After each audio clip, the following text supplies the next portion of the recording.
Welcome to this week's episode of A Tale of Two Scribes. I'm the host, Eric Bishop. This is a place where interesting people come to share their stories. I hope you'll support tonight's guest. As for myself, I'm a father, author, travel enthusiast, and lover of the outdoors. If you'd like to see some of my creative works, my novels, please go to my website, ericpbishop.com. Thanks for joining us tonight, and enjoy the journey.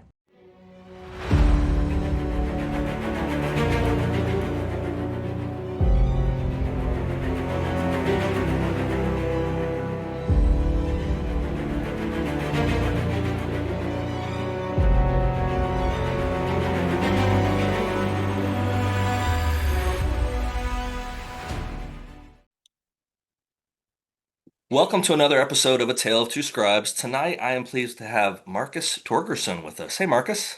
Hey, buddy. Hey, thank you for having me on. I'm pretty excited about this.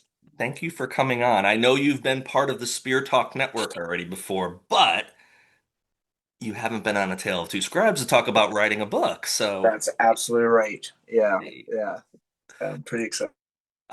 when I first started this, over a year ago with John, I probably annoyed the hell out of him because I was just like asking him questions and doing all this stuff. And I started like telling him like who I'm having on. He's like, dude, this is your show. Have on whoever you want to have on. I was Right. like, yeah, but I don't like, what if we had on the same guests around the same time or whatever? And he's just like, have on. I thought Yeah, it was big probably deal. annoying. And he's like, Yeah, just bring on whoever you want to bring on. It does yeah. not matter. So, He is such a solid human being, you know? yeah, There's there's a handful of people, I know you know a handful of people that, you can say they just make the world a better place.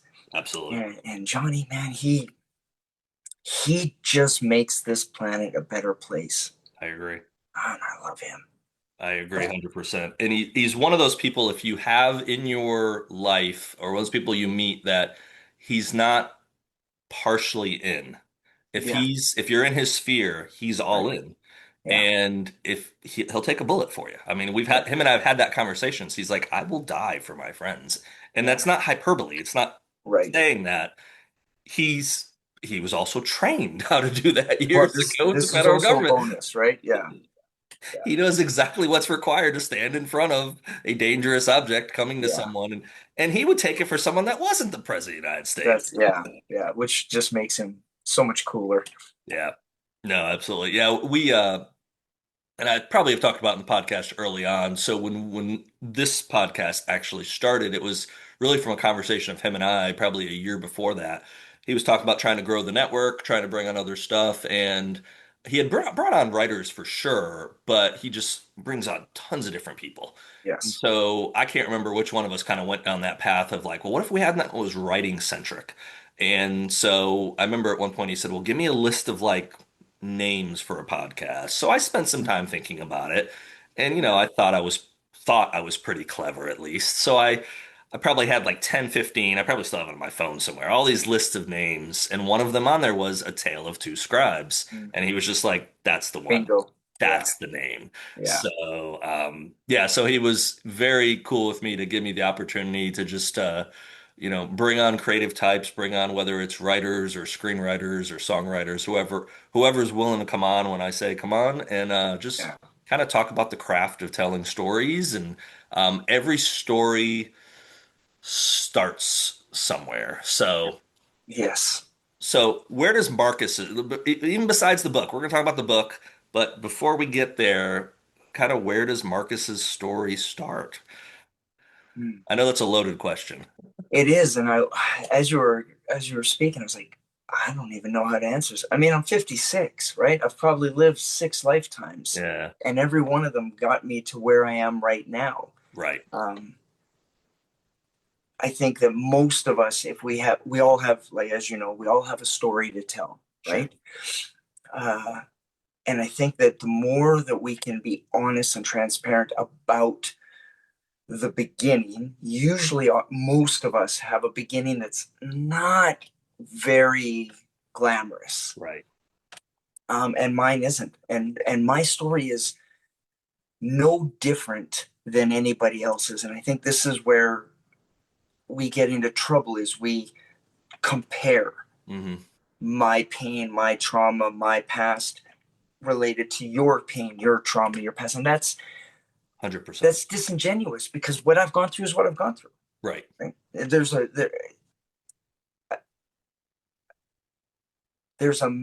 a message in everybody's story to be told that Hmm. someone else will glean some type of edification from. Right. So, everything from, my childhood was less than pleasant, Hmm. right? So, whatever cliche you want. My mom's a drunk, didn't want me, I botched abortion, to being molested, to not being in any sports, just into martial arts because that was the only thing I really wanted to do because I was getting Hmm. my ass kicked on a regular basis, right? So Right. get into competitive bodybuilding because the girlfriend that I'm dating doesn't like my body. She likes her ex-boyfriend's body. So I end up going through all of that. So Hmm. all of those are rooted in insecurity and fear, Yeah. right? So my most of my youth into my mid 20s, possibly even into my 30s, even maybe my 40s, is rooted in fear and insecurity and dealing with it. Now I get to teach. I go and I teach all over the world. I get to teach people how to do cool things, bad people, and which prepares me for some speaking. And Hmm. then who would have thunk it at 50 something years old? Writing, which the main thing that I try to get people to understand is all my life, literally all of my, definitely my formative years, all I heard was, you're stupid, you're useless, you're never going to do Hmm. anything, all those things. So the fact that at 50, I get to write a book. Yeah. And before that, and still to this day, I write articles for a magazine. And Hmm. I don't, this is why it's not that I cut people off and they're like, I can't. I'm just like, hold on. Just, I'm not gonna subscribe to that nonsense. You don't want to? Won't. Cool. Yeah. I won't. I I won't. won't, Not I can't. but Yeah. I can't because that is Yeah. just that's just and in this day and age, right now with technology, there's literally nothing on this planet you can't do if you're interested in doing it. Sure. Yeah, especially from a writing, from just take it from the writing perspective. Yes. Um, 30, 40 years ago, you wanted to write a book. You could write one. You could handwrite a book. You could get on a typewriter and do it. And it wasn't going to go anywhere unless you sent it off to New York or if you were in London or wherever you were, Yeah. in a big city area. And, Yeah. maybe you'd get picked. Maybe the Yeah. book was good Yeah. enough. But now we're in a phase technologically, even, I mean, our phone. You can. Yep. I interviewed a lady in London or in England a couple months ago, and she literally started her first book on her cell phone. That's where she did the writing using, I think, the notes feature on her iPhone or whatever.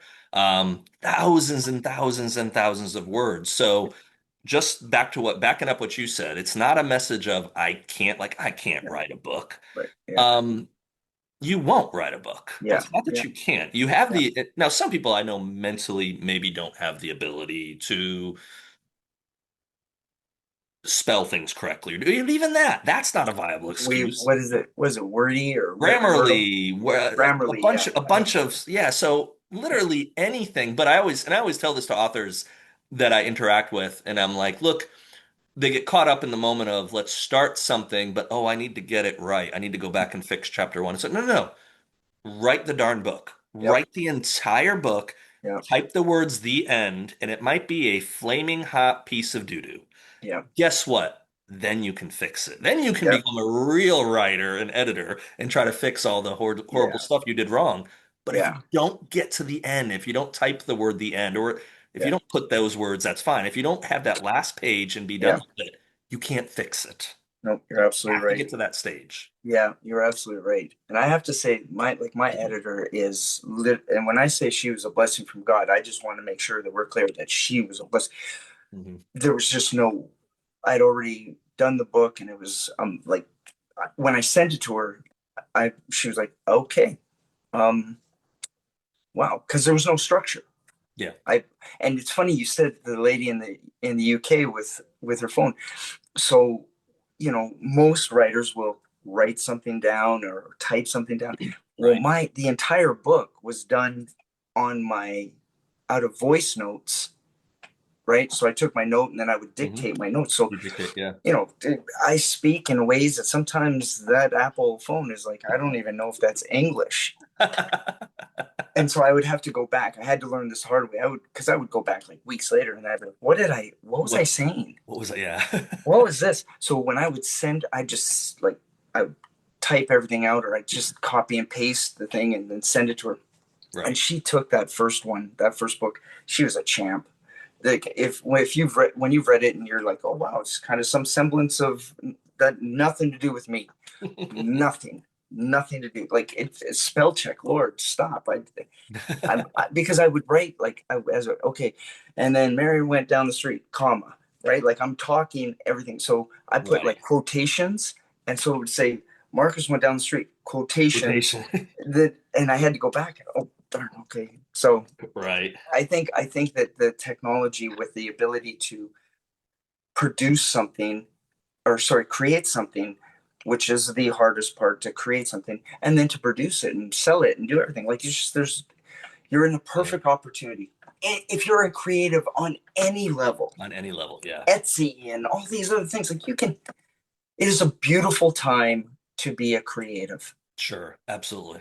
right? And I mean, now I'm going to keep the Skynet stuff out of the conversation because I'm not a big fan of it. But there are people, and that is fear based. I want to make sure we're clear. I am afraid. I've watched Terminator way too many times. I've seen all the things that AI does wrong. Jack's books have ruined me for AI.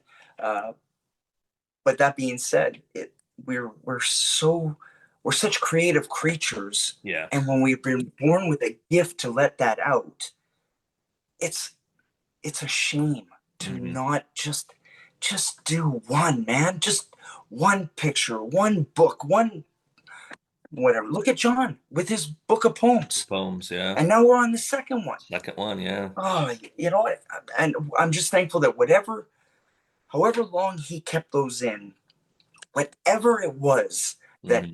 poked him in the ear and said, "Hey, man, just let them out." Yeah. I'm so thankful that it did. Yeah, absolutely. Yeah, when he first told me what he was doing, I was just like, dude, because we've been working on a project together now loosely for years, working on a completely different project, not poems. Right? And every now and then, we're like, oh, we got to start that back up, and oh, we've written some, and we'll do this. But when he was telling me about the poetry, I was so happy for him because Yeah. I knew. I knew he needed that outlet. I Oh knew yeah. and I think everyone needs that outlet. So whether like Yes. exactly like what you were saying, if it's so my son's is a musician. He plays the guitar, Outstanding. and it's kind of like what it is for writing for me. Writing is my happy place. Doesn't mean Mm-hmm. I'm always happy doing it. No. Although I'm probably different from some people. I've never sat down and wrote something or started to write something and not been happy about doing it. Even Mm, if I don't keep what I write, right. that process for me of creating, and I'm the kind, have changed over the years. I used to be a 100% pantser, which is flying by the seat of your pants. So you have Yeah. no outline, you have no Hmm. structure, you're just Hmm. telling this story and you don't even know Yeah. where you're going with it. Right. I've kind of had to modify it as I'm getting older and forgetting stuff and all that good Right. stuff. But still, generally speaking, when I sit down at night to write a chapter, I don't, I rarely have it figured out. Right. To me, the juice Yeah. is coming up of how am I going to create that, or if I've got Yeah. the character, Hmm. if I've got them on a flight to London, well, what are they going to do in London? Are they going to kill Yeah. someone in London? Are they going to Yeah. rob a bank in London? Yeah. Are they going to see the king? I mean, Yeah. is this Harry going back to try to see his dad, and he's going to get the door shut in his face again? I mean, what's going on with this Yeah. story? Yeah. So, but that stuff, it just excites me, and so Yeah. each night I get to do that, and it just brings a joy to me. So for my son, for doing music, when he comes, he'll go sit in his room and play music. A lot of times he'll come out and play with us or play music for us, but that's his happy place. I Yeah. get it. It's not me saying, "Hey, dude, what are you doing?" It's like, no, no, no. Find your happy place and Yeah. embrace your happy place. Yes. Yes. And a lot of our stresses, our negativities, whatever the world is throwing at you, many times, obviously depending on what you're what you're writing, what you're Sure. producing, right? But I would say 90% of the time it's healing, Yeah. right? Whatever's inside it. And this is where I'm so impressed with anybody who's creative, because you're really just taking negatives and flourishing them into positives. Hmm. And when it's fear has stopped someone from doing it, that's the part that breaks my heart, because those are the people are going to be on their deathbed and being, I wish I could have, would have, should Yeah. have, didn't. And that's we can't we can't go to our death with complete, very few of us can say, okay, I did everything in my life I wanted to, I don't Right. have any regrets. But since we're in an age now where we can limit the amount of them, Absolutely. right? And I'm talking about from a creative standpoint, not from a Sure. parenting or Yeah, husband absolutely. wife thing, but from a creative standpoint. And really, the number one stopper is fear that someone won't buy it, won't like it, whatever. Hmm. And who cares? And Yeah. easy for two guys who don't care because they're really just going to do it anyways. Right. To I pray that somebody listening to this will be like, well, I don't want to look like a fool. Well, buddy being boy or girl, you look like a fool many times in life. How many Right. times have you tripped and fell down or you dropped something or whatever? Who cares? Yep. It just doesn't matter. Right. Anyways. So 100%. yeah. No, absolutely. And yeah, you've just whatever it is, you have to try. Even if I say this, I've said this to the kids, and of course the dadisms, sometimes fall on deaf ears or they don't want to hear it. But it's like if, and I've said that with school, with whatever it might be. I just want you guys to try. Try Yeah. your best. If you Yeah. don't like it, like and a lot of times I use the book analogy because obviously I enjoy writing. Hey, if you do what few people in the world have ever done, I think the number, and I never know what to trust for numbers for, because there's so many theories, whether it's evolution or this or creation. There's so many things out there that people believe. I don't know how many people have lived on planet Earth, but I've heard 100 billion people have Yeah. lived since the course Right. of human history. So say that's accurate. We'll just, for argument's sake, for our conversation, Yeah. 100 billion people have lived here. Hmm. Do you know how many of those 100 billion people have written a book of any length? I guarantee you, not many, and Yeah. probably not even into the billions. No. So it's a very, and of course, that opens up a can of worms where you, you know, millennia ago, where people were prohibited from reading and writing because it was a control thing. Yep. But we live in this time and age now where, yeah, if you have the desire to write something, Yes. write Yep. it, even if it's just Right. journaling or whatever. Yep. If you get done with that and you see it's a completion, you Hmm. finish it, you type the word the end, and you hated it, you did Hmm. not enjoy any part of it, well, listen to my advice. Probably don't go do it again. Yeah. Maybe you should go find something else to Yeah. to to, Yeah. to, to discover happiness Yeah. through. Maybe And I'll it's not bet you writing. discover it in the process of writing that thing or doing that thing, whatever Correct. that thing is. Your gift will be shown to you, Yeah. even if it is just the gift of knowing that I'm not supposed to do this. Right. Which and I agree 1,000% that finish it, because many times anybody who's listening to this, it could be the first 5 minutes or the first 50 hours, you're going to be like, I should never do this, and you'll want to quit. Just Right. like you said, the end or whatever the completion, Hmm. where you staple it all together and it's done. Right.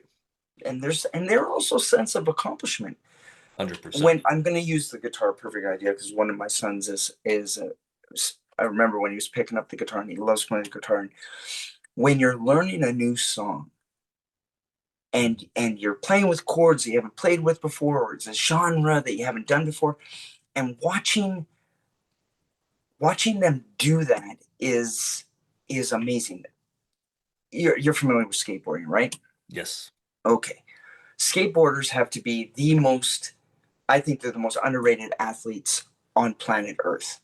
They'll do one trick 2,000 times, get it right once, screw up another 2,000 times till they get it right, whatever, five, six, whatever their time. So something Right. they've done 5,000 times. And it's not like when they fall, they're falling gracefully. So No. there's pain involved and suffering. And Yeah.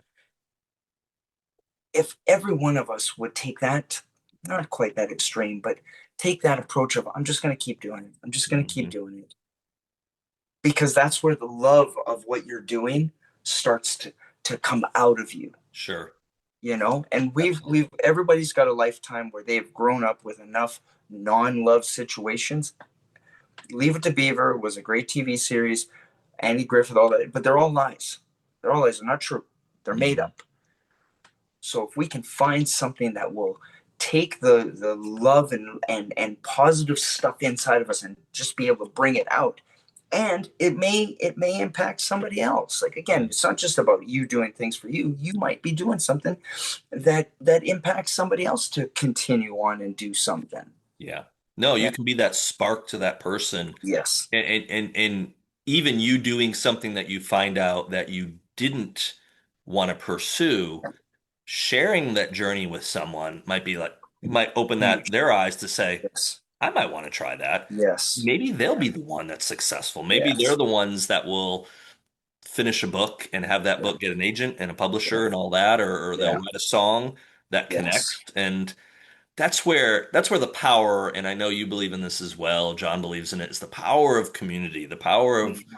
the people that are, in your network. And some people that's very small. Mm-hmm. But others do have a larger reach.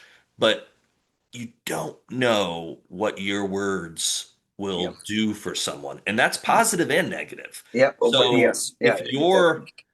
if your habit is to spew and to Mm-hmm. always find the negative, I think I was a lot more negative years ago than I am now. Mm-hmm. Product of a lot of things. I think growing up, just maturing more. I know we haven't really talked offline about it. I know you've gone through a few divorces. I went through a divorce in Mm-hmm. 2019, and I forced myself, and it wasn't all on me, my power, or anything like that, but I forced myself mentally to say, you know what? The glass really is half full. Mm-hmm. A year Yeah. before that, I probably would have said, the glass is half empty. I don't Mm-hmm. really have a marriage I'm happy with. I don't really have a nice car. I don't really have these Mm-hmm. things. Now you talk to Eric about that, I'm going to say, most of that stuff means nothing. Most of Yep. that stuff means nothing. It doesn't Yep. matter. 100%. That's not gonna 100%. not gonna bring you happiness or Heck joy. no. And No. and again, I try to then teach my kids and tell them, look, a lot of times we look for outside sources to Mm-hmm. fill what's inside. I would, Yeah. I love Bono. Bono will, even though he can be liberal about stuff and I want to wring his neck, Mm-hmm. the lyrics and stuff he's written over the years Oh are yeah. are kind of like the soundtrack to my life. And in one of Right. the songs, and I can't remember now off the top of my head because I'm getting too old, but he talks about filling the God-shaped Mm-hmm. hole. And I think Yeah. everybody has a God-shaped hole. The Yes. question is, what do you fill it with? Yes. And you have to do that. No Yep. one else can do that for you. So you get married or you have kids and you think, No. oh, that's going to bring me joy and No. happiness. No. No. If you No. can't find the joy and happiness within, Mm-hmm. you're not going to have You're someone not else going. fill that. And No. then you're also not going to exude that. You're not going to give Of that course out not. if No. what's in here is misery and glasses Yep. half empty Poison. and all that stuff. Yep. Yeah, Yep. Yeah. You're just bleeding on other people. right. Yeah. No. I agree 1,000,000%. And we're also in a society and have been for a long time. It's not like this is new, but we've been in a society where people pay a lot of money to sell the idea that that car, that watch, that clothing, that thing, the thing is what's going to give you joy and happiness. And we've been conditioned for decades upon decades upon decades Yeah. upon decades. I'm happy that at least two men who are a little more seasoned are able to say this out loud. So hopefully it will plant a seed in someone to just not buy into it as early on and learn our lessons later on. Like if you could Mhm. be in your 30s and 20s and see that it's all just a crock of crap Yeah. and find your like you said, everyone's got a God-shaped hole, Hmm. and there is something to fill it that will bring you joy and will bring you peace and contentment. Yeah. And that's what I pray that somebody's listening to this and they get it and they just slowly stop drinking the poison of what this world makes a lot of money off of. Hmm. You know, Yeah, absolutely. Well, just like, and I completely agree with your sentiment. We're old enough. Listen, I'm 48, so I'm old enough to kind of remember, and still, like my kids will be like, "Oh, Dad, you were in school so long ago." It's like, yeah, but I literally, yes, it doesn't seem like it was yesterday, but I do remember being in high school. I do Right. remember, I was on the golf team. I remember what I did in the weekends, little snippet of memories, but we didn't have like my kids have my son said that my son was like, man, I wish I grew up in the 80s like you did, Dad. Mhm. He's an eight, he loves the whether it's music or movies, he likes that vibe and that feel versus Yeah. now it's Hmm. so much, it's everything's got to be Instagram worthy. You got to have, and filters and all the Yeah. other, and it's pure fakery. Yeah. Women don't really look like that. No. There's a few, there's a Yeah. few, Yeah. but the even of those few, it's very rarely natural.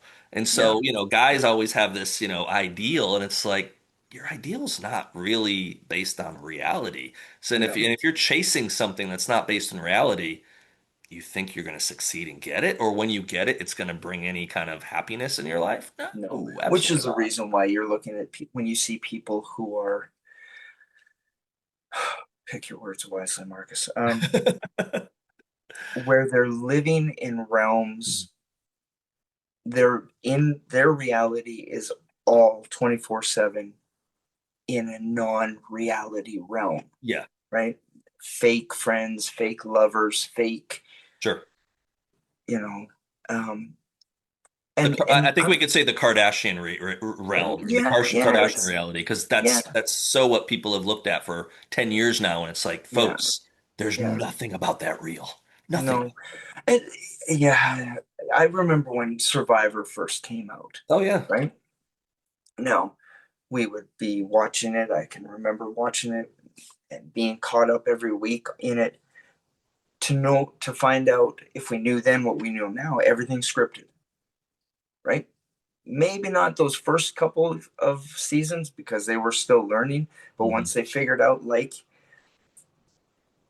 any basically any 80s movie will tell you that involved murdering or something, we fighting was good, and then we had to take it to the next level, Running Man, where you have to start killing people because that's what we need viewers. You know, we as a species constantly want and strive for stimulation and Hmm. outsourced stimulation Absolutely. Yeah. instead of filling that hole that's inside with stuff that we were meant to be doing Hmm. that has nothing to do with what we're currently doing. And it's easy to say, well, you don't understand. Possibly, possibly, and maybe the people in the generation before mine, I'm like 56, maybe those, they were correct when they were like slapping us as kids, being like, you guys were all idiots. Every generation has, and another generation doesn't understand. That doesn't discount the fact that you're still living your daily life in a realm that is not reality, Hmm. and you're wanting acceptance for that, or not even that, you're wanting me to say that what you're doing is kosher. Yeah. I'm wary to do that because of the destruction that happens collaterally, Sure. right? There's kids that are, that, not to, I'm not going to crash and burn and make this negative, but the amount of suicides that we've had in the last little while are astronomical, Astronomical. Yeah, exactly. astronomical, Right. and most of them are rooted in the internet and the ability for hundreds and millions and thousands of people, which are usually bots, to Hmm. be able to say cruel things that cause kids who, have a, and there's nothing wrong with the sensitivity, but they don't have an outlet to Correct. say to somebody, is somebody just said I should kill myself, and have somebody else say to them, well, they're full of crap, man, don't listen to that nonsense. Correct. Yeah, absolutely. And they think their reality is what they're seeing in this screen, Hmm. and then before you know it, we're losing hundreds of thousands of kids a year, and Yeah. that's Well, Sally, just before we came on, I was asking about if you had a military background, because I think that's another sad reality of just the past 20 years is me growing up, and I had friends that joined the military, outside of high school and stuff like that. Apart from the first Gulf War, which was early 90s, we had a stretch there of people joining the military and serving, a large chunk of their career in peacetime. These times, yeah. Now we literally have a full-on generation of soldiers that fought in wars constantly. And actually, one of my closest friends is one of those. Hmm. We went to college together. He was actually my college roommate. I actually dedicated my last book that came out, Babylon Will Rise, to him because he, uh, he came in the room the first time, and I'm old, but I can still remember 1995, September of 95. And I thought, this guy is a jerk, and I'm never going to be friends with this guy. Hmm. 30 years later, we went to the US Open together last year. We're planning on doing New Zealand and Australia next year. So he's become my lifelong friend. But he ended up not finishing college, and he joined the military. I think it was 2000, if I'm getting that correct. I believe it was 2000 he joined. So he pretty much spent, and he's already retired. He was Green Yeah. Beret. He went the distance. Hmm. He did, man, I don't know, 6 deployments to Iraq, 3 to Afghanistan, Lebanon, Syria. I mean, you name it. He spent an entire career that Hmm. was basically in some form of active combat. Right. Um, that changes people. And the amount of soldiers that have come out of that, the men and women that have taken their life after, Hmm. returning home, or even Hmm. some of them while they're deployed, Yeah. is astronomical. Yeah. It's something that's still. I wanted to think we were heading towards a peaceful time, but I don't know. The last couple of weeks, I'm like, well, Yeah. maybe the powers that be are trying to pull us into another one. But yeah, it's just that human toll that takes Hmm. place on life, Yeah. Yeah. whatever it might be. Yeah. And it's a loaded topic that has no answers. Correct. The only thing that we can agree on is for our military, for our laws, any of our first responders, for our kids, the one thing I know for sure is if we would just shut up and listen. Yes.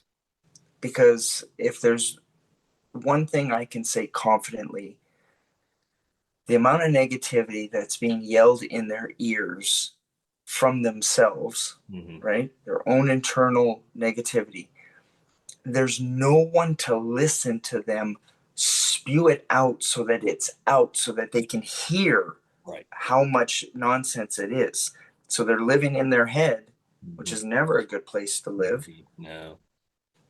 And because there's so many that are quick to listen because they want to have what they need to say because what they have to say is so freaking important. Hmm. Well, that negativity feeds on that because no matter what, then the person shuts down. They don't listen anymore, and they get home and the negativity in their heads like, see, ain't nobody gonna listen to you. That was supposed to be your that's supposed to be your teammate, man. That's supposed to be your battle buddy, your whatever. And we're in a position where we need to be quick to listen, slow to speak, and slow to anger. Yeah. Right? So, Like yeah. shut the front door up and just let them let it out. Oh, yeah, no, I figured I figured we were gonna fire Well, truck. I'm really working on my cussing, so No, no, no, but no, no, no. See, we used the fire. No, yeah, you yeah, did it perfectly. So you handled yeah. it perfectly. So Originally, it was supposed to be fake Newton, but then I don't know where I was. I think I was at a service somewhere, and a buddy of mine sat there and said Firetruck. I said Firetruck, what? Yeah, instead of the F word, and I'm not kidding you. I was like, oh, that's way better than that's fake Newton. Oh, I'm that stealing that. And so obviously, that is much better. So yeah, yeah. And I didn't want to get sued by anybody who makes fake Newtons because you probably never smart. know. Do they still make? I guess they still do make Oh fake yeah, they news, still don't make they? them. Yeah, yeah, yeah. They have to still make them. They have to make them. That's too funny. Um, talk to me about. So I didn't know. Talk to me about the martial arts aspect and Mm. how that's kind of, I mean, that's obviously something that's then had such a large influence. And you already referenced to it the fact that when you're younger, you're getting bullied, you're getting beat on. and that's a common theme. Like I listen to a lot of Joe Rogan podcasts, Hmm. and for Joe, that's kind of him getting Hmm. into jujitsu and getting Right. into, that what he did Yeah. was a self-defense mechanism of, hey, I'm getting pushed around. Hmm. They ain't gonna push me around when I can just knock them to the ground. True. True. So Yeah. obviously Yeah. that's something that then you embraced when you were younger, and then Yeah. really became a pillar of your life and your Yeah. lifestyle. Yeah. I'd say that, well, it's now 46 years I've been doing it. So, and by doing it, meaning that some type of martial, combative, defensive tactic, you know, I've been involved in something where either I'm hitting somebody or they're hitting me. Hmm. And it for the longest time it was my identity, right? Marcus the Krav Maga guy, because for 20 years I've been doing Krav Maga. But it it had, when you eat, sleep, and drink something, right? Hmm. Obviously there's no balance whatsoever. So it's, I have no nothing except martial arts, martial arts, martial arts. Right. And it I have some great memories, right? Like I have some great memories in martial arts. But one of my martial arts instructors also molested me. So Mm. Wow. and it's again, if there's anybody listening, they'll be like, yeah, I know what that's like. It never stopped me from doing martial arts though. Yeah. So I'm thankful that regardless of the events that have happened, when I look back at my martial arts life, I have pockets where it's some of the best times in my life. Like I was taking karate in the 90s, Hmm. and like most things, we never will appreciate. Like there's no sign that says, Marcus, Eric, this moment right here is the moment This you need is to hold on to and this enjoy. is as good as it This gets. is it. Yeah, you When don't you're get in those. Blockbuster and they don't have that movie, don't get upset, because believe me, being in Blockbuster is the business right now. Man, I miss Blockbuster. Oh, no kidding. So with martial arts, it was a great outlet Yeah. to start to live. And like most other things, I was not such a nice person in my youth and in Hmm. my young adulthood.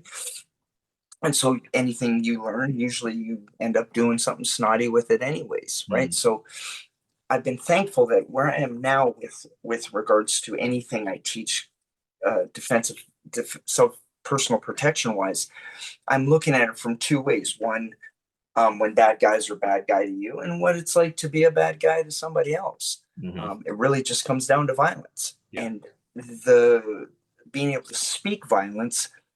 Now I speak it from a place of, um, I don't speak from a place of fear. Hmm. I taught and spoke it in the past because it was all fear based, every single part of it, up Right. until Yeah. probably the last, you know, 5, 6 years, Hmm. right? So do the math, Hmm. 40 years plus, everything I'm teaching, everything I'm learning, everything is fear based because of I'm still a scared little 10-year-old Yeah. kid, right? Because of what happened to you. Yeah, Because yeah. my son started in karate. He was, I believe, 10 or 11. But we just, and I don't believe in luck. So that's one thing I always say. There's no such thing as luck in my world. Hmm. We were fortunate though that we had someone local who was just top notch. Someone that had a dojo up in Massachusetts, had moved Hmm. down to Carolinas, retired law enforcement, had worked FBI, and just very small and wasn't in it for the money. So he Hmm. actually.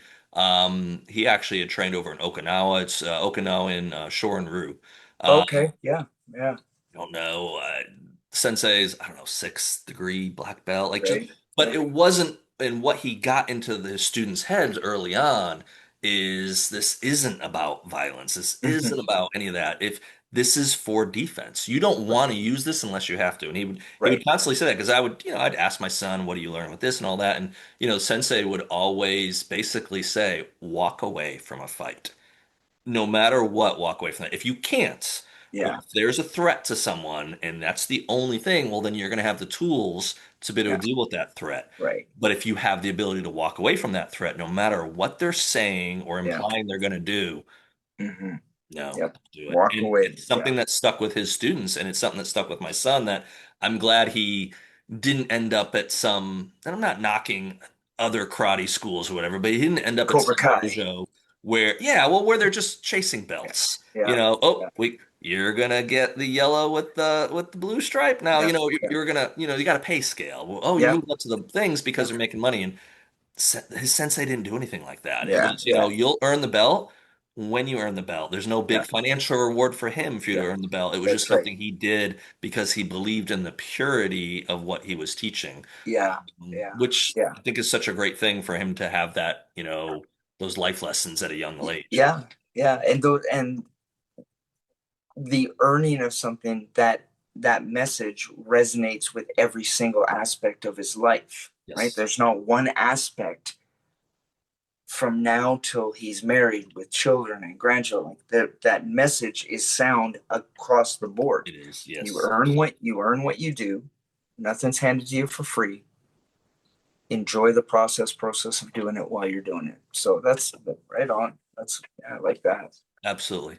I want to pivot now. So something we had kind of, I think, referenced earlier before we were filming, but talking, I want to get into the book and the thought process behind doing it, because there's always like a spark or reason of doing Mm-hmm. something, even if it's Right. silly. There's no such thing as Yeah. a silly thing. But as I was going through the book, and one of the things that kind of immediately caught my eye, which it would for most people, is I always go the acknowledgments first. Mm-hmm. I think as a writer, I don't know, for something that was like the most important thing for me to do when my first book came out. I actually got in an argument, an online kind of back and forth with my publisher because I wanted my acknowledgments to be the front in the book. Yep. And what's funny is now I'm the publisher and I put the Yep. acknowledgments in the back exactly where the Yep. publisher did too. Right. Part of why I wanted that first book to have the acknowledgments in the front was because A, I didn't know if that was going to be my only book, and B, I'd Mm-hmm. worked so hard. I wanted people to know that this is a team effort. So, one of the cool things I thought that was in your acknowledgments is you were thanking Jack Carr. Yep. So, how did you connect with Jack, and what's that been like to be? Because I met Jack, and I'll tell you the story after you say it. I met Jack before he was the Jack Carr that most people know now. Right. He just got published. Right. He he was not small time. It's not fair to say he was small You're time. starting. He was starting, yeah, and Yeah. I kind of met him like initially. Like I got his phone number when, he was still giving phone numbers out, and I still Right. like I texted him today and said, Mm-hmm. "Hey, Mark, your buddy Marcus is going to be on the podcast," and he's like, "Dude, give him my best. Tell him I said hello." And Yeah. I give him credit. He replied back pretty quickly to like, hey, he was excited Marcus was going to be on the podcast. So it was really it's amazing to still have that connection. I don't know, that was Yeah. like 7 years ago, I guess. But how did yours happen? And thanking him in the book, I thought was really cool. Um, well, so when he was just starting to come onto Instagram and social media, Instagram, people that he was aligned with, I guess social media wise, I was aligned with. Yeah, you were in the same network. Yeah. And I was in an airport. This is right when Terminal List was coming out, when he had just dropped it. Okay, And 2018. So what's that? 2018. 2018. Yeah, that's right. I was still in Texas. Uh, I was in the airport and I took a picture with it because I couldn't really afford the book, right? So I just took a picture and said, you know what? I don't care. You guys need to get this book or whatever. And then Right. his ability to, so I'm gonna say something, but then I need to immediately bring it into where it is right now. Sure. He, I don't know, I must have tagged him or something. He said, "Hey, thanks for doing that," or whatever. Right. Now that Jack Carr, and now we flash forward to now we're in 2025. He hasn't changed. Correct. You know, I've gone to numerous book signings that he's done. When I was living in Arizona, he'd go and he promotes his books. Yep. And Jack Carr has a gift that so few human beings have. When he walks in the room, when he talks to people, his fan base, whatever, he gives the impression authentically that you're the most important person in his eye view at this moment. Right. And I've very few men or women in life in general, but especially those that have gotten some type of recognition, Hmm. very few times do they get to have that's leadership to me. Yeah, That's, absolutely. and the humanity to it. So he has always been that way to me. Hmm. And he's like that now. Again, it's not Marcus Torgerson. He's like that with anybody that he meets. He's, obviously his reachability, people, you know, I got a million and two people like, hey, can you talk to him about this? And I finally, I just tell people we're not that type of friends. Yeah. Right. Like I'm not gonna go and reach out to him and be like, Right. hey, right? Like, I had someone so 2 months ago reach out to me and basically say, "Hey, I know you got connections with Carr. Is there any way you could get him my book and ask for a blurb?" And I was very respectful to the response back because it was someone that I'm actually, writing buddies with, and I didn't mean it as a negative in any way. And I'm like, dude, I don't even ask Carr for that. I don't yeah, have a blurb from him. yeah. He put me in. I think by the time I met him, Terminus was already out. It came out Mm-hmm. April, and I met him in June, somewhere along Mm-hmm. that. I met him a couple months later. Um, I was mentioned probably 2 or 3 times in the acknowledgments, but I think that was book 345 or four, Mm-hmm. five, six or whatever it Mm-hmm. was. I Right. ended up getting a mention, which to me was like, dude, this was so Right. cool. But Yeah. um, yeah, I'm not gonna ask. And like you said, I met him. I was actually at Thriller Fest, and that's the reason I remember was I hadn't read his book yet. So I was Right. at Thriller Fest. I had interacted with him online, Mm-hmm. congratulated him, and because I do that with any author I know that's coming out with a book, I try to encourage them and Yeah. help give them some promotion because we all know this promoting books sucks and Oh it's yeah. hard, and you need all the help you can get. Yeah. So I was at Thriller Fest, and they were having a reception at night that they had every evening, like a drink reception or whatever. And there was Jack Carr like 30 feet away from me. And I mean, when he's standing in a room, it's not like you're like, who is that? Yeah. It's not, Yeah. no, you know exactly who that Yeah. is. He's Yeah. very, he looks like Jack Carr. It's Jack Carr. Yes. He was talking Yeah. to someone, so I didn't go fanboy yet. I didn't run over. But as soon as that conversation ended, he was talking to a lady. As soon as that conversation ended, I just walked over and no one else walked over. So I went to put my hand out to introduce myself. He knew exactly, Marcus, who I was. He knew me Yeah. by name from meeting me on social media. Right. We Yeah. chatted for a few minutes, had a nice conversation. So generous. And in the course of that few minutes we were talking, something got brought up about Brad Taylor. So Brad Taylor, again, is a New York Times Yeah. best-selling author. He had never met Brad before. And so they had emailed each other. So they had talked electronically and stuff, but he had never Mm-hmm. physically met him. Well, I knew Brad. Brad was like standing 30 feet that direction. I was just like, hey, let me go introduce you to Brad Taylor. So I brought Jack over to Brad, Brad, Jack, Jack, Brad, and then I Yeah. stood there like a fly on the wall for the next hour. I think I have a picture. I know I have a picture. I'll post it every so often of me, Jack Carr, and Brad Taylor. Right. Two somebodies and me. Right. That Right. picture still to this day, 7 years later, when I see it on my feed or pop up or I look in my photos and it comes up on Facebook or whatever as a memory, that still brings joy to my heart. Yeah. But that Yeah. time I met him at the end of that weekend of hanging out a couple times, talking to him, he gave me his number, and I texted him. We signed up thing, and I have figured over the years, one of these days I'll text him, and it will just never be opened or never be received. He, Jack Carr still replies. Yeah. Carr still's like, "How's your family? How's things?" He's Yeah. completely agree. And Yeah. so it's really cool to see someone and and he's taken off like a rocket. Oh And yeah. it's just, but he remembers those people that were there when he was fairly new. Yeah. Yeah. Yeah. No, no, And very, there's a very there's a true. character trait there because Yes. that's to be commended. Yeah. Because people make it and they forget about where they came from, it's not a good thing. Now, Yeah. I'll take that back with one caveat. When you go from having 50 people read your books to, I don't know how many people, people read your Lots. books, but lots, Yeah. definitely hundreds of thousands of Yeah. books get read. Yeah.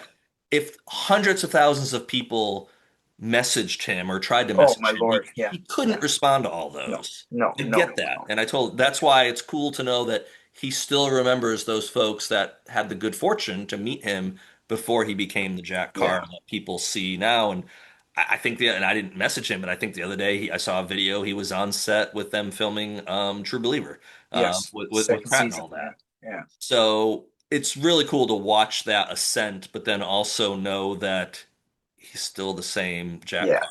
I Yeah. don't even He call him is. Jack Carr. So in my phone, his real name is in there. I don't use Oh, okay. Yeah. Yeah. Yeah. I Yeah. don't use and I don't use his real name on any kind of ever out there, but that's how I refer to him. It's not Right. Jack Carr, Right. because I met Right. him as the other. Now he was using Right. Jack Carr, Yeah. but I think I remember when I first met him, I'm like, so is this because I didn't know his backstory really at the time. I was Hmm. like, is this a really good pen name or is this like, are you blessed with the coolest name in the world? Right. And no, he Yeah. told me his real, and when he told me his real name, I'm like, that's not your real name. He goes, no, seriously, that's my real Yeah. name. I'm like, Yeah. really? Yeah. Oh, you are Jack Carr. You look like Jack Carr. Yeah. Yeah. Yeah. Yeah. He's something else.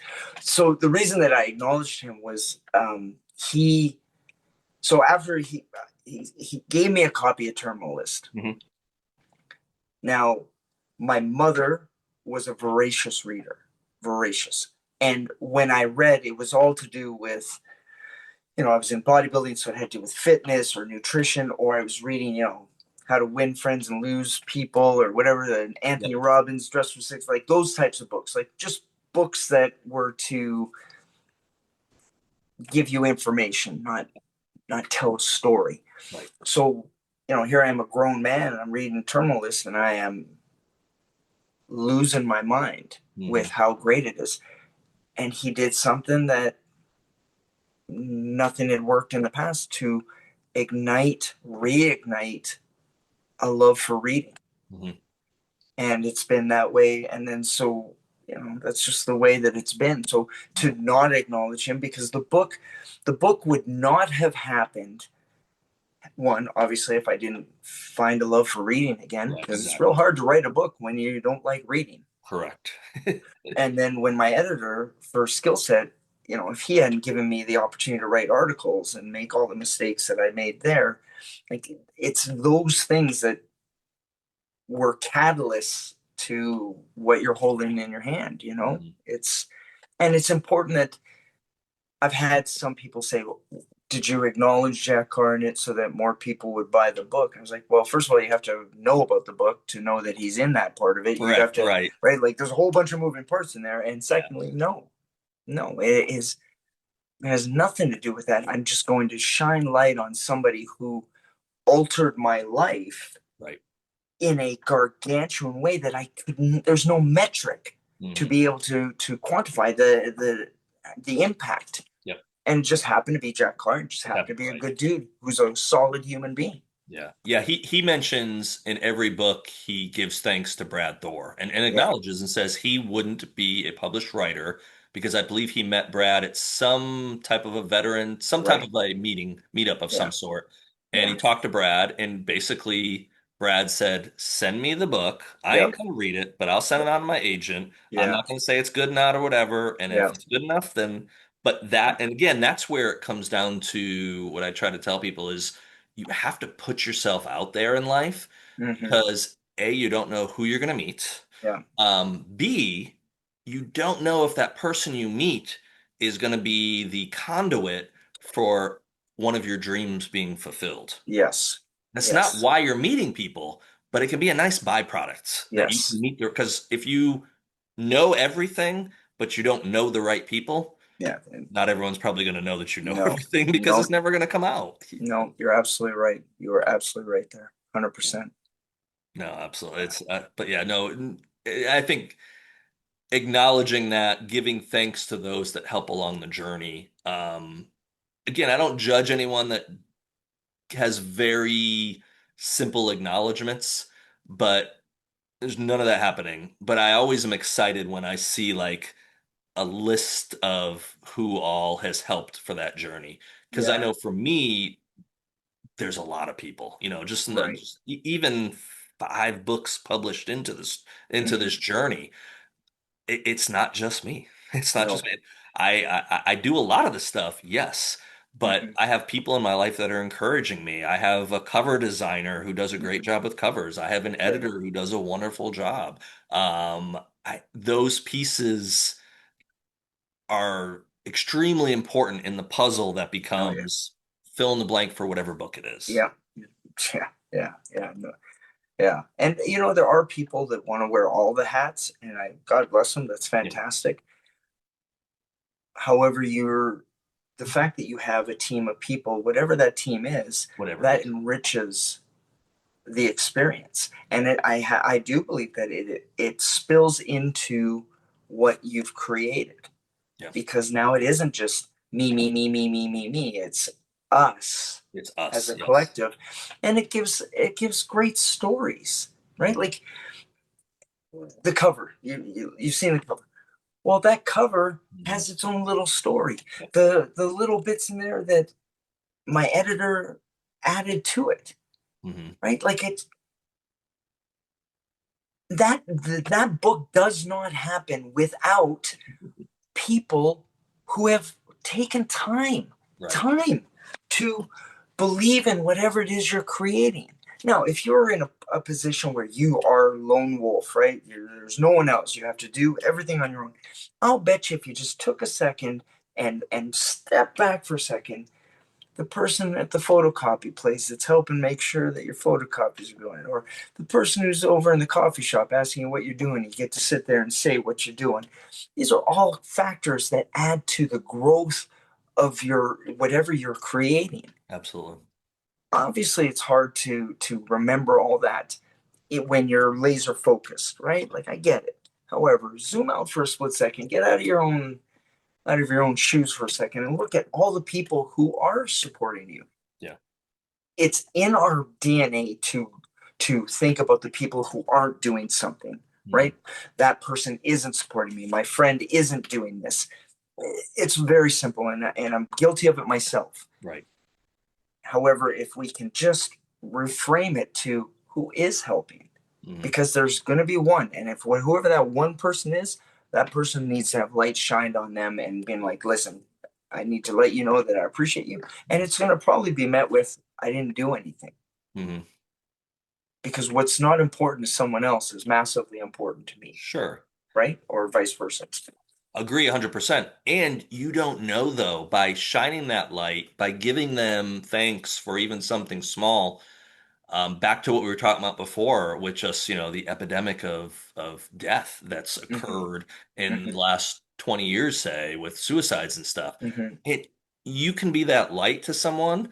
And a mm-hmm. lot of times the way I think divine intervention kicks in is you're the light when someone needs that light. Oh yeah, So when they're yep. at the darkest moment and you Mm-hmm, happen to be brought into their life and you have something kind to say, mm-hmm. that can be the difference. That can be the difference Huge, that changes an huge. entire path someone was on. Yes. Yep. And you don't know that that's going to occur, but you not being open to showing gratitude or to reaching Mm-hmm. out to someone, Yep. you don't know what you're going to miss out on, Yep. what that and how that might affect another life. Yep. And it comes down to kindness. Just being kind to someone costs nothing. We say it all the time. It's not a cliche. Costs nothing to be kind. Right. Open a door, say hello, make an authentic compliment. If obviously we're now a little bit gun shy about saying things boys to girls, but you see a dude with a shirt that you really like, don't and you're being authentic, man, I love your shirt. Yeah. Might be the only compliment that that person gets in that month, Right. right? I remember seeing a story about a guy who sat there and he said he left a note every day. If I don't know, might not have been every day, but he said if somebody just says hello to me, I won't kill myself. Hmm. And I think he had a week where nobody said hello to him, and then finally somebody did, and it was enough to. I mean, there's a whole bunch of moving parts on that, and somebody could be listening and being like, "Hold on, what about the backstory?" That's not the point. The point is being kind. As you just said, you don't know what someone else is going through, and Yeah. all they need is a breath of fresh air, just the smallest amount of hope possible that maybe there's one person in 6 billion that will acknowledge that I'm alive. Yeah. And that's the problem I have with our current status with you're in your own little chamber of a world of this phone. Yeah. And if nobody likes your comments or doesn't like your post or we're numbers driven and the algorithm and all that, like it can go fornicate elsewhere. Yeah, Like yeah, I just personally, I get too caught up on that, and I'm done with it. I yeah. just don't care. I don't care. So anyway, sorry, went on a tangent there. No, no, no. Well, no, I think it's a good to have that reminder. It's you yeah, it's going to be interesting to see 20 years from now where the generation that's been, we've got a generation now that are tablet kids that have grown up Hmm. with now and we're not dissimilar in age where when I was a kid again I bring this up to my kids all the time what it was like. I had a Game Boy. Yep. I had electronics. I had Hmm. Nintendo. Absolutely. Did I Right. play? I loved Legend of Zelda. Right. My son will play it, or my daughter's been playing it as a more recent one on the Switch recently in the last couple of years. And Hmm. every now and then I'll be like, Dad, you want to play? It's like I have zero desire to play video games anymore, Right. which is funny because I wanted to, but even though when I was 7, 8, 9, 10, 12, all those years, formative years, there was a balance, Hmm.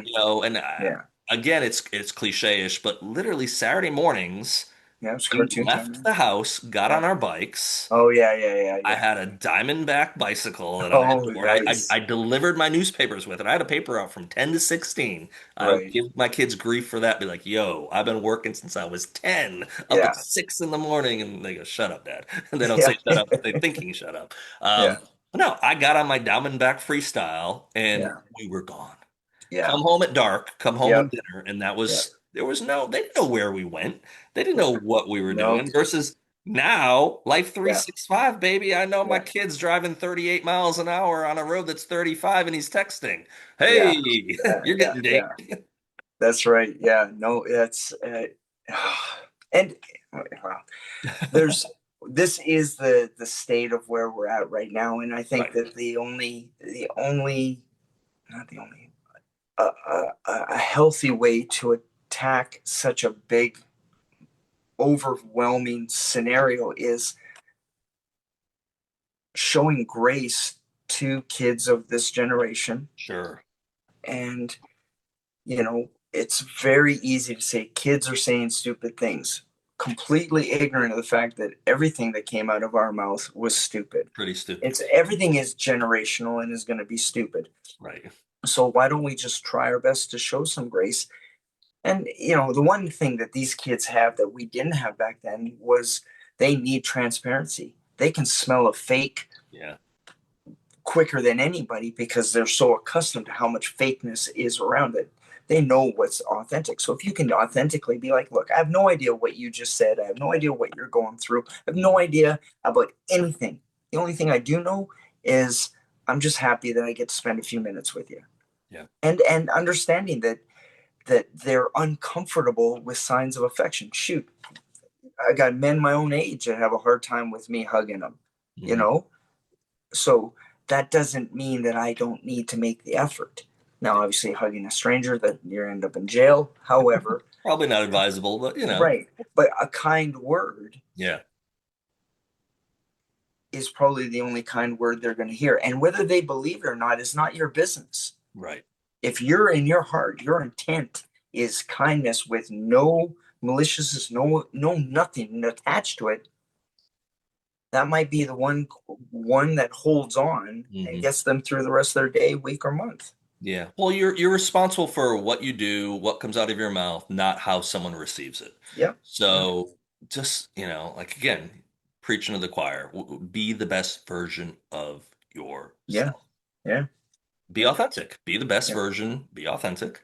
And that will fall on deaf ears for some. And then for others, that again, like you were saying, that might be the one thing that keeps them Hmm. in the game. That might be the Yeah. one thing that encourages them. That might be the one thing that makes them rethink and go, maybe things aren't that bad. Yep. Yep. Maybe the fact that my last post only got 3 likes Yeah. isn't the end of the world. No. No. Yeah, and it's again, that's the perspective, and I think with age, hopefully comes wisdom, and I think in just in reading your book, that's one of the things that kind of was moving to me is that you could see through each chapter and each subject you were trying to convey to people that, you had to go through the horrible things in your life and get through those Mhm. to come out on the other side and Yeah. then basically be able to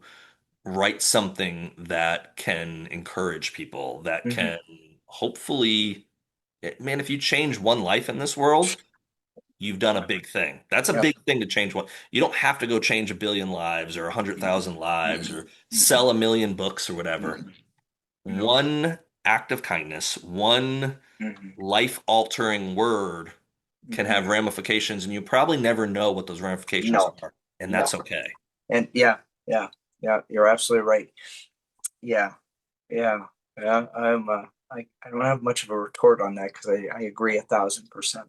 And the one thing I'll add to this is anytime I say any of this stuff, and I think you probably agree with it, is I'm preaching to the choir. So Yeah, yeah, yeah, yeah, anytime I give my dad advice to my kids, yeah. I'm not doing it from a heart of hardness and I know Mhm. what's best. No, I probably need to be reminded of that. Yeah, I need to yeah. be reminded of how precious life is and time is Yes, and yes. community. Because I'm guilty of if I don't hear back from people, okay, I'm not going to reach out to them. Right, right. That's a No, dangerous path to go down because huge, maybe it's the huge. fifth time you have to text someone. Yeah, I have a because you couple, don't know what they're going through. right, exactly. You I have have no friends that idea. have mental health issues, and I go, Yes. man, they didn't reply back. And it's just like, yeah, but you don't know what's happening in there. Yep. They could be in a corner in fetal position with a gun in their mouth. They Right. see your text, right? They see your text, they read the text, and that just that you gave that text might have kept them alive, Yeah. right? Like, eh, and You never know. you you won't ever know. And you And won't. this is where it is dangerous to get caught up in he said, she said, I'm upset and my butt hurt because I reach out all the time. Blah, blah. And I have to say this that if you're listening to this and you're the one who always reaches out, nobody reaches out back, remember this. Most people in pain haven't got the capabilities to reach out and say thank you. Mhm. And they don't want to engage in a conversation with how they're doing because they don't even know how to express what's going on inside. Right. The mere fact that some one person is sending a message of any sort is the one little blink of hope that the lie of you're alone, right? Nobody likes you. Hmm. But then your phone goes off and you got that one text message. You can't that lie can't tell that lie anymore at that moment because there's proof right there. I've Right. got a message. Eric texted me and told me that I need to go and play in traffic because he loves me, right? Like or whatever, whatever. Yeah. I've got a small group of people where all I send is a devil emoji, capital letters GFY, and that's it. Mm. Just enough to remind them that the lies that they're being whispered to, he Yeah. can go fornicate elsewhere. Mhm. Don't listen to him. And usually there's a smirk and a smile that comes when they see it, which again, the amount of GIFs or GIFs or whatever they're called, I don't know, whatever they're called, those things, I send out probably thousands in a week of Mhm. stupidness, right? Like I just sometimes get the opportunity, they'll say a word and I'll just punch in that word in the GIF. And if it's something And you'll stupid, get I'll right. send it. This is no matter what, the days of going to someone's house, knocking on the door with a case of beer or soda or whatever and saying, hey man, how you doing? I don't want to say that that's gone. It's just spread so wide and difficult and challenging Yeah. that technology is a safe way of staying in contact. I do not think that it should ever override spending quality physical time. Right. But our generations have spread out so much that people are in different states, different countries. Absolutely. Yeah. This may be the only thing. I got one of my boys is still in Canada, and if it wasn't for WhatsApp, I don't know what I would do. Yeah. Right? Like so it's easy for us to get round up in our own little world on nobody gets back to me. if we can just take a zoom out for a second and know that, and know for a fact, and this is a know for a fact, that one of our friends is hurting right now. Hmm. That is not a guess, that is a It's a fact. fact, yeah. So, and I also believe in, we are given a God-given intuition. If somebody pops into your head, don't ignore it. Immediately send them a message, whoever it is. Whoever it is, yeah. Yeah. Hey, numbnuts, I love you. Yeah. I Right? did. Like I, I had that happen to a friend. I can't remember when it was the fall last year. Um, and it came to mind, texted him, replied back pretty quickly. Is like, man, I needed that right at this moment. I needed that, and I had no way of explaining yep, why that person came to mind. I didn't. It's a well-known person too, so it wasn't yep, like I saw a video or saw a right. post. I wasn't on my phone. It was just one of those like, I feel like I need to encourage this person, Yes. and I Yep. did. And I'm Yep. glad I listened to that still quiet voice in my head Yes. that did it. Yes. Because I think Yes. those are powerful moments, and those are moments that are beyond our understanding. Yeah. Just And shut up and do it. just do Right? Like that is, people can get all deep, and I'm about as deep as a puddle, so don't get me started. it. At the end of the day, if we would stop looking so much at ourselves and spend half the time we're thinking about ourselves all the time, and just think about other people, eh, we would have a significantly different life. Yeah. And that I can speak on truth, because I know what 50 years Hmm. of being a selfish bastard is. Yeah. No, I I know understand. what, and even when I'm saying selfish, online 10, 15 years ago, I was Mr. Motivation, giving out all this stuff, lying through my teeth, saying, "You can do it. I believe in you. Don't quit." Meanwhile, I'm sitting drinking a bunch of beers and getting hammered and wallowing in my sorrow. Hmm. My point to that is even with all those lies, there's still the seed of something positive. Right. Because if you can say something positive, it's, oh, careful, Marcus. If you can say something positive and still be in a negative mindset. Sure. Absolutely. It is a lot more challenging for the negativity to have all the rent Right. in your head if you are spitting out something positive. Even if you're, I'm not a big believer in fake it till you make it. I'm Hmm. not. However, the more I speak something positive to you as we're speaking, Yeah. like you had said, preaching to the choir, maybe my ears need to hear it, so that Yeah. because nobody is saying it to me, Yeah. right? And I'm also a big believer in, I'm just going to throw the seeds of positivity to everybody. And maybe if it doesn't, I get some kind of person that doesn't like it, well, it'll bounce back and I'll end up getting it. And I needed it anyways, because I'm Absolutely. like Yeah. everybody else.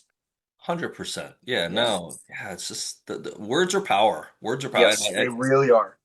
I realize it the more I get older how much power they have. I think when I was younger, I took it for granted for sure, Yeah. and there's still Yeah. plenty of days I take it for granted. But Yeah. it's just that reminder of the just again, you go through some things in life and you realize the glass really is half full. And if Yes. you do Yeah. that, I think it changes your perspective on stuff. Oh, And without a doubt. Without a doubt. That the biggest lie we were ever told was, "Sticks and stones may break your bone, but names will never hurt me." right. That was the biggest horse crap ever. And this is why our generation now is the way that it is, because they're getting nothing but name calling. Yep.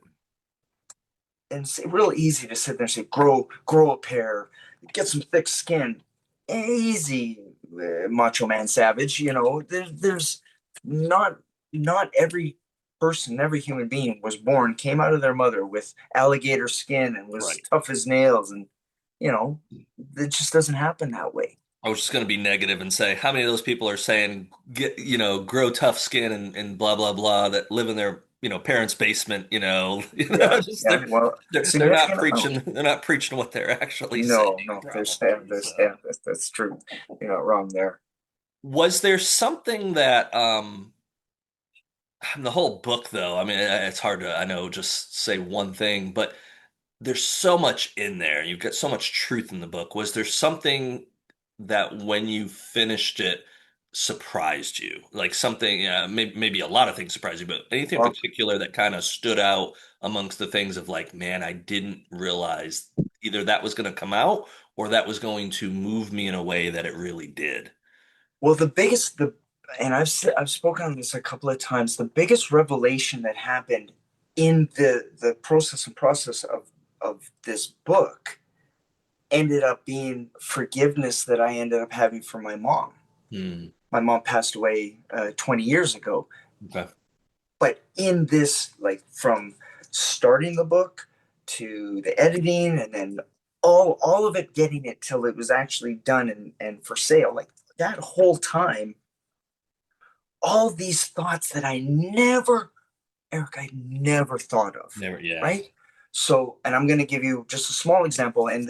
this is a big one though. So here I am, 10 years old, right? I'm 10 years old, and we live in like a quadruplex, right? Like there's four different apartments. We're in the bottom, Yeah. and across the fence is a neighbor, and my mom allowed me to go over because he was a friendly guy, and that was the first guy to ever molest me. Now, I didn't tell her right away, and then I finally did tell her, and then she went over with a baseball bat ready to kill him. My mom, if anything, was violent. Hmm. And then I had this during this time where, hey, Marcus, did you ever think how she felt Hmm. and I'm talking to a parent, imagine you as a mother or a father, doesn't matter, as a parent, you already know you never wanted this kid. You've done your best to be a parent, even though you hate being a parent and you just Hmm. not don't have the tools for it. And then you go give your child to a pedophile. Yeah. Wow.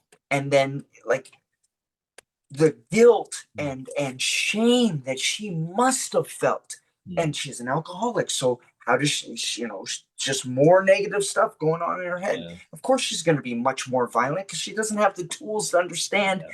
that it wasn't her fault. So those are, and so the forgiveness that goes towards my mom, who I can say confidently for most of my life, I can say I hated my mom, Hmm. right, for a variety of reasons.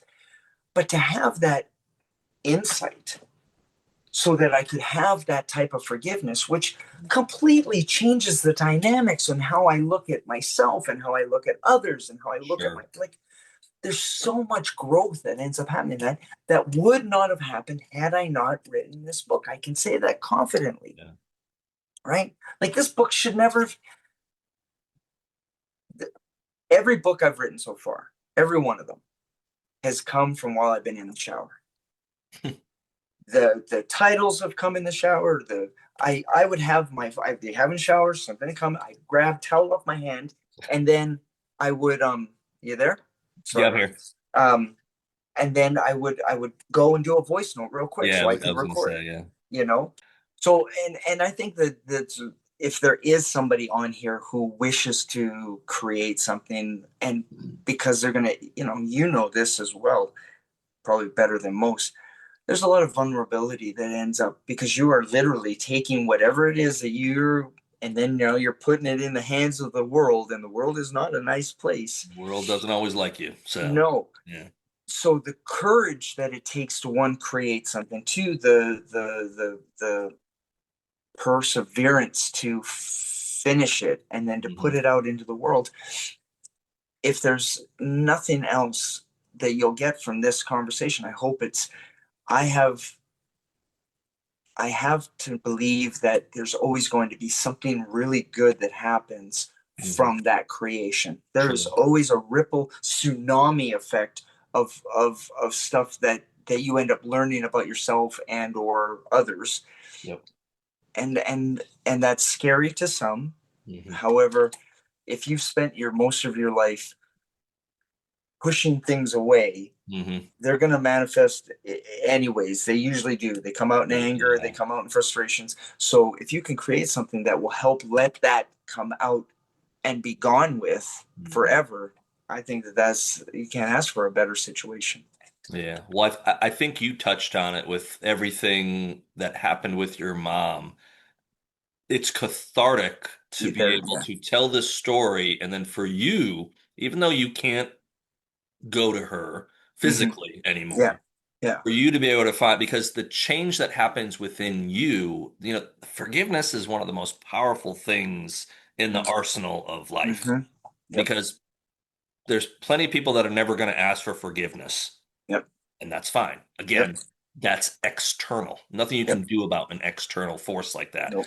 Mm. Internally is where the power can Yeah. occur, negative That's or right. positive. So if you Yep. can find in your heart to forgive someone, whether they're there Mm-hmm. or not, to know that you forgive them, Mm-hmm. the peace that's found within you Oh, is gotta be just unimaginable. there is no feeling on earth like the contentment that you live a life with more peace than chaos. Yeah. I think we cannot be human beings and not have chaos and what have you in our lives.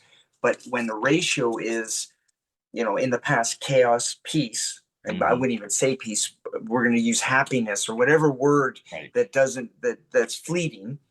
But when you can get to a point where you're, it may waver a little bit, but when you can have real peace inside and contentment, be like, I'm okay with how things are at this moment. Hmm. If there was a pill, red pill, blue pill, but if there was a pill that I could sit there and just give to anybody to have that, because there's nothing like it. And I'm not talking out of my ass, right? Like 50 plus years of my life has been spent in fear and chaos and destructive behaviors, destructive thoughts, destructive everything. So yeah, the fact that I've spent the last 3 years in a type of peace and joy Hmm. more than I am in a destructive, Right. negative situation. Whether people wanna hear this or not, it's better. Hmm. Life is better when you have, and I use the word peace because it is not something that is fleeting. It's consistent. Yeah. That piece is always there. Now, whether I do something to screw that up because I've done some kind of behavior that causes me angst, Right. that piece is there the whole time.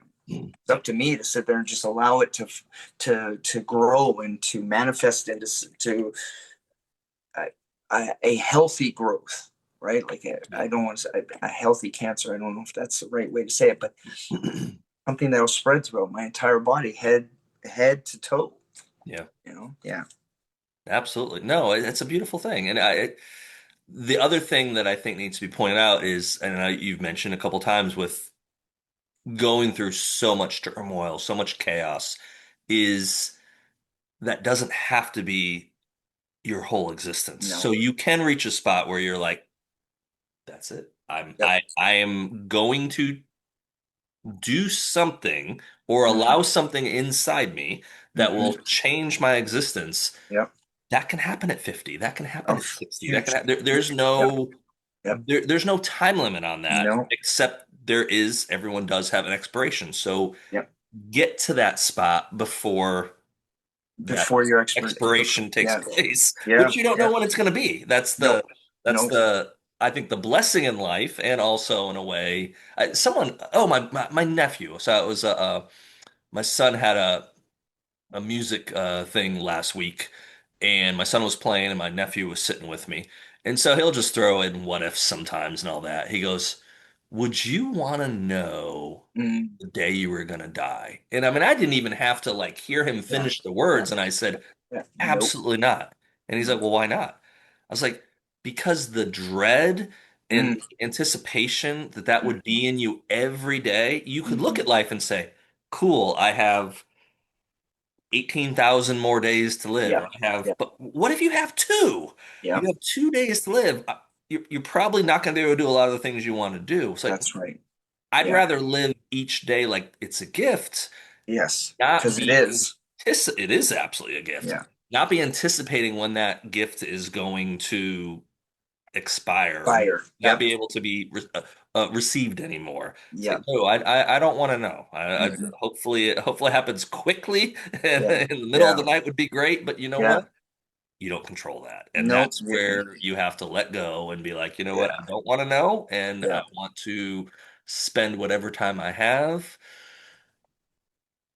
not living in dread of what's going to occur like Yeah, I do yeah. now. And Yeah, there's a plethora of people that are so afraid of dying that they don't live don't their live. life. Perfect. And that's Perfect. again, that's a whole different conversation. At the end of the day, was it youth is wasted on the young, or that old saying?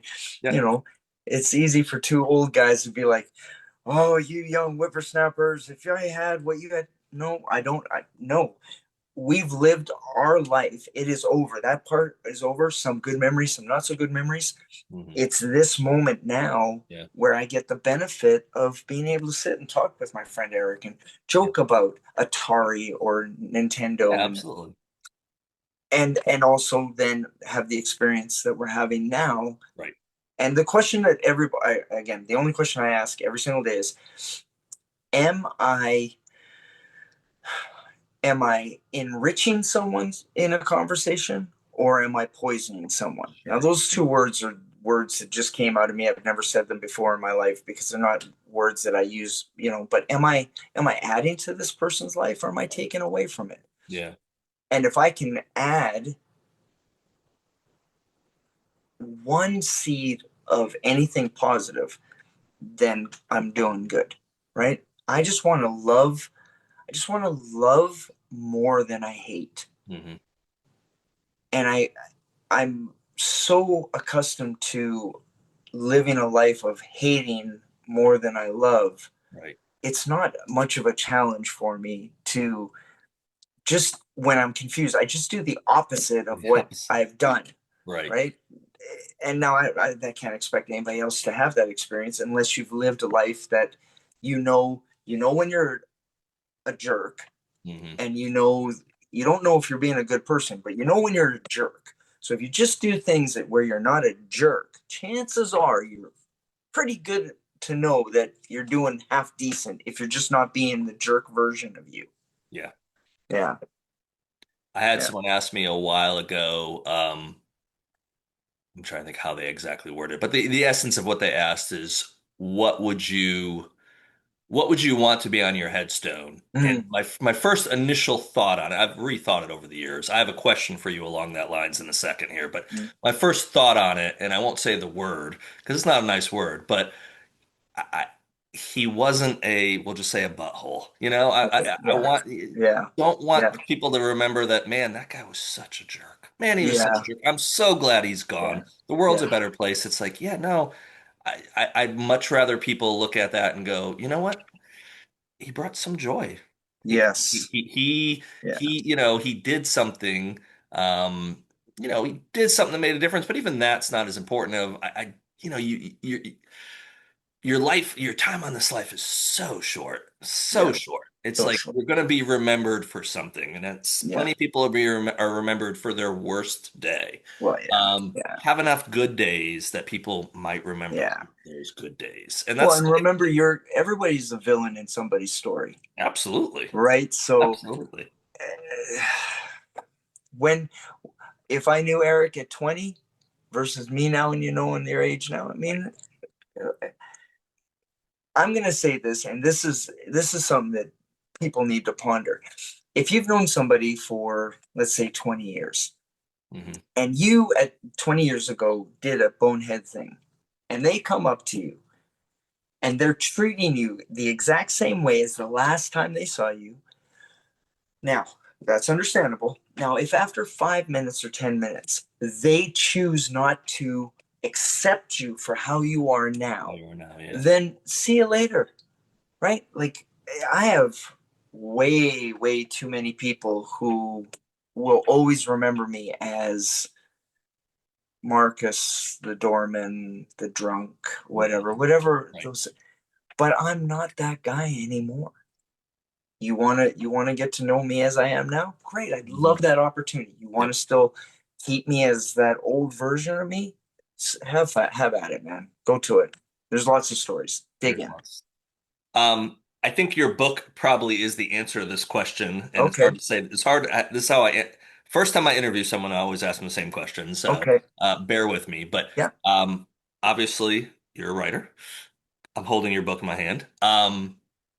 life has a first page, life has a last page. Like Mm, we just alluded to a minute ago, it's a blessing, I think, that none of us know how many pages will be there in our book yeah, of life. yeah. But as a writer, you get to write your last page. What does Marcus want that last page to say?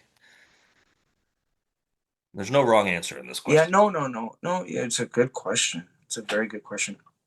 Um,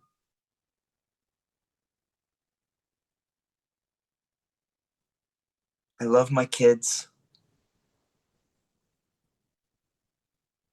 and I'm just a child of God. And that's a good last page, Marcus. I'm really glad that you asked that question because that's you never know how you feel about something until somebody asks you a question that causes you to really, Yeah. really ask an honest answer, and that's good. Ooh, I'm glad we're recording this so I can go back and listen to it and be like, I did say that. Okay, good. This will be that will always be the last question of the first time. Hopefully we'll do this again, but that'll I always be the like last that. question for the first time, and I won't ask you that a second time. We've got Yeah, yeah, yeah, yeah, it's yeah. it's interesting. So this is episodes, I don't know, six. I've filmed some that haven't aired, so I'm trying to remember. This is probably episode 63 or 4 that I've filmed. Mm, Couple people I haven't asked the question to, just the way it went or the way it ended or it got cut short or something or didn't feel the vibe wasn't right, but hmm. pretty much I've asked everyone the same question. And I've had some people be like, "Wait, what do you mean?" And I'm like, "It's not like a Yeah, gotcha." it's not. You're Uh, not getting and tested there on this. and there's no like Wrong right answer. answer, wrong Yeah, answer. It's yeah, just what like and some of them have surprised me. Some of them have been one or two word answers, have been like, ah, that's man, that's a great thought to come to mind. And then other right. people kind of have waxed on eloquently of how, they're sitting on their porch watching their grandchildren and they just keel over dead of a heart attack. And I'm like, hey, that's a good line. There's no Yeah. wrong answer in this last Yes. page You're because absolutely right. ultimately we don't really write our own last page No. because it's out of our hands. Yes. But we set up our last page by Yeah. how we live our life, by how we treat our family, our friends, Yeah. and a lot of times the strangers in our life. Yeah. The ones that we don't maybe necessarily think about, the person that you interact with one time. Well, if like you were mentioning, if the one time you interact with someone, boy, are you a jerk. Well, that's how you're remembered. If that person's like, That's right. oh, I read that Eric Bishop book. I met him at a such and such one time, and I Yeah. was like, hey, I like your book, and he was just like, yeah, whatever. Yeah. Oh, Yeah. guess what? That's the impression that person has of Yeah. you, possibly for all True. eternity. True. You know? Yeah. Now, but and now you've been around your share of famous people, Yeah, right? And now I remember hearing a quote Nicolas Cage said that if he can't be a rock star awesome, he doesn't leave his house, right? I interesting. Yeah. Now I'm not. At first, I heard that I was like, that's good advice. That's good. Now the downside is this: if I'm a fan of your books and I catch you at a signing, and 2 minutes before we talked, you found out that well, we'll make it personal. Let's reverse it. You come to me and you're about to sit there, and I'm going to sign this book. And 2 minutes before, I found out that one of my kids died. And you come up and you're super happy, and I haven't had any time at all to Yeah, process, right. and so I vomit on you. Yeah, That Marcus Torgerson's an effing asshole and a me. I don't like him. right.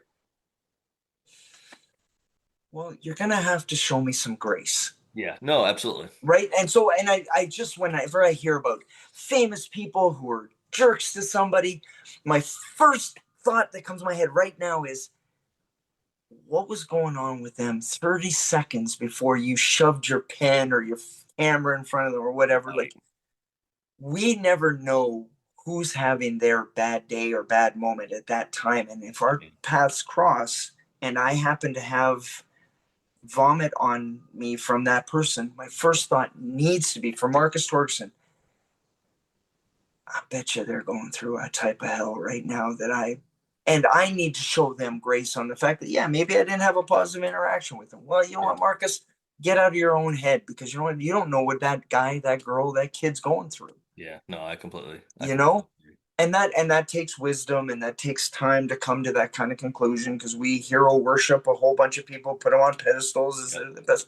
You know, Jack Carr's a regular dude. He bleeds, craps, and cries like everybody else, and he does his best to accommodate people. And you know what? He's had bad days, Yeah. a lot of bad days, just like you have, or I have, or whoever's listening to it. So if somebody just show them a little grace, Yeah. if they're not who you want them to be at that moment. Yeah. Grace, again, we talked about a bunch of big words, and I think grace is one that's a good way to end this because Yes, is grace is the only reason you're a changed man like you are now. that's a fact. The Yep, only reason I was a changed man is yep, because of grace. And it's yep. not something that we deserve, Nope, and it's nope. not something that we can Earn, earn. Yeah. can't earn it. Nope, it is a gift. It is a gift, absolutely. So, Yep, yeah. yeah. Well, life is a gift, and interacting with you, my friend, is a gift. I'm not trying to end this on a sales note, but I'm going to end it on a sales note because this book is powerful. So, uh, be a man. What the fire truck does that actually? What does it mean? Well, if you get a copy of this, you can get some truths from someone who's lived his fair share of positives and negatives. We'll leave it on Yeah, well, negatives and positives. That way we leave it on a yeah, positive. positive. So Yeah, good call. Right on. Appreciate the sales pitch. absolutely. If they want to get a copy, is the best place for them to go to Amazon or to At your this point in website? time, Amazon is. Okay, The second one may have a different situation, but right now, this book, Amazon is the only way to get it. cool. Awesome. Marcus, thank you for coming on, my friend. Uh, Been fantastic talk. I'm happy you're stuck with me now, Eric. I'm just telling you right now. You're stuck with me. I've got room for you. Good. Thank you, brother. Appreciate you. Thank you.